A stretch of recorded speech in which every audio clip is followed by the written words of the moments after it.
Dalam nama Bapa dan Putra dan Roh Kudus. Amin. Shalom Aleichem, saudara-saudari, selamat datang kembali di Quiet Time with Rumah Doa Elia Bali untuk edisi Senin tanggal 9 Juni tahun 2025. Tema renungan kita hari ini adalah Cinta Seorang Ibu.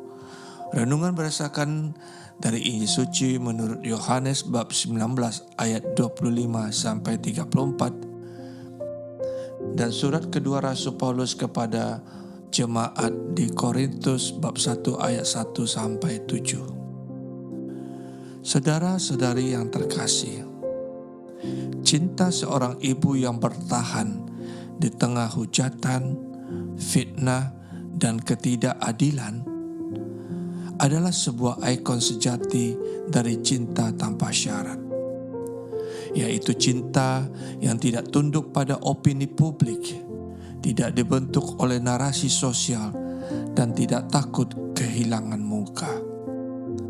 Cinta ini menjadi saksi keberanian yang hakiki, pusat kekuatan emosional yang melindungi sang anak dalam badai kehidupan. Mengapa cinta ini begitu kokoh dan kuat? Karena ia bersumber dari relasi personal yang tak tergantikan, yaitu ikatan aku dan engkau yang tidak bisa dibatalkan oleh pengadilan dunia, oleh suara mayoritas, atau oleh stigma sosial yang berkembang. Saudara-saudari, cinta seperti ini tetap menyapa meski dunia menjatuhkan vonis. Seorang ibu tidak menjauh saat kegelapan datang. Bahkan ia rela hatinya remuk hanya agar tetap hadir sebagai tempat perlindungan terakhir bagi anak yang ditolak dunia. Kesetiaan seperti ini adalah bentuk tertinggi dari kemanusiaan, manifestasi dari cinta sejati yang tidak menyerah pada ketidakadilan dan kebenaran dunia. Ia meyakini bahwa cinta tidak boleh tunduk pada kebencian dan bahwa kebenaran tidak diukur dari suara terbanyak, tetapi dari ketulusan kasih yang bertahan. Sang ibu merasakan luka anaknya seolah-olah terjadi pada dirinya sendiri. Ini bukan sekedar empati emosional, melainkan sebuah empati kebenaran yang menggerakkan tubuh dan jiwa. Ia tetap berdiri bukan karena ia kuat, tetapi karena ia tidak harus mencintai. Meski batinnya hancur, ia masih bisa tersenyum sebagai buah dari spiritualitas yang tumbuh dalam penderitaan. Saudara-saudari, sosok ibu ini ada pada Maria, ibu Yesus sendiri. Ia berdiri di kaki salib, diam namun tidak pasif, menderita namun tidak melarikan diri. Ia tidak mampu menghentikan penderitaan anaknya, tetapi ia tetap memilih untuk hadir, untuk tetap ada di sana. Maria menjadi teladan kasih yang tidak menyangkal kesetiaan. Bahkan saat kebenaran yang diyakininya tampak dikalahkan oleh kebisingan dan kebencian dunia. Perkataan Tuhan Yesus dari atas salib, "Ibu, inilah anakmu." Dan kepada para murid, "Inilah ibumu." Dalam Injil Suci menurut Yohanes yang kita renungkan hari ini, bukanlah sekadar ungkapan kasih, melainkan sebuah amanat rohani. Bunda Maria ditetapkan sebagai ibu para murid, yang adalah simbol kasih yang terus hadir dan menopang gereja dalam perjuangannya.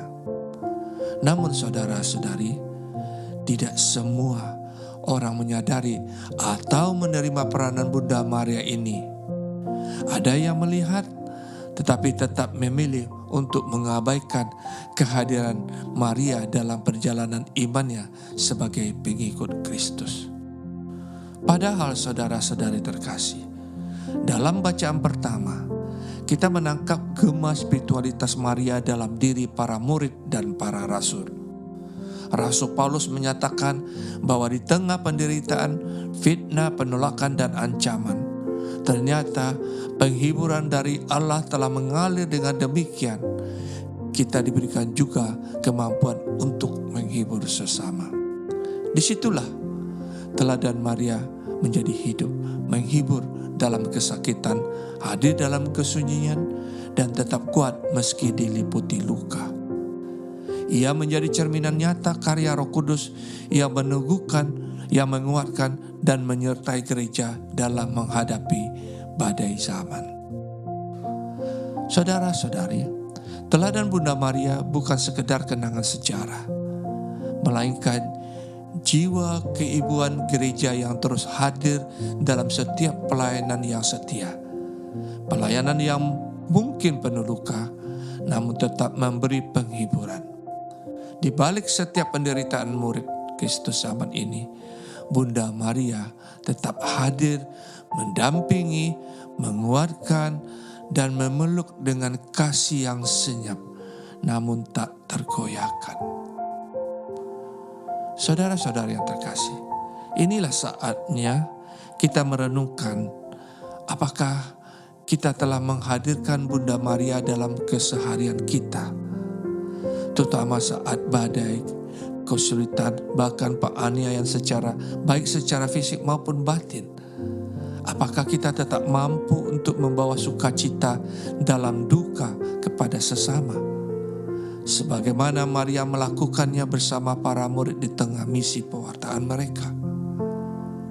Marilah kita kembali menjadikan Santa Perawan Maria sebagai Bunda Gereja, teladan hidup dalam kesetiaan dan kasih.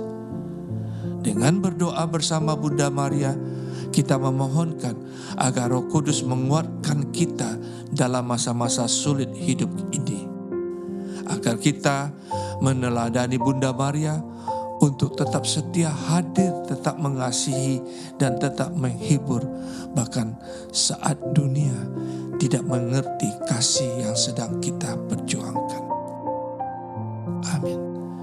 Kemuliaan kepada Bapa dan Putra dan Roh Kudus, seperti pada permulaan, sekarang, selalu, dan sepanjang segala abad. Amin. Dalam nama Bapa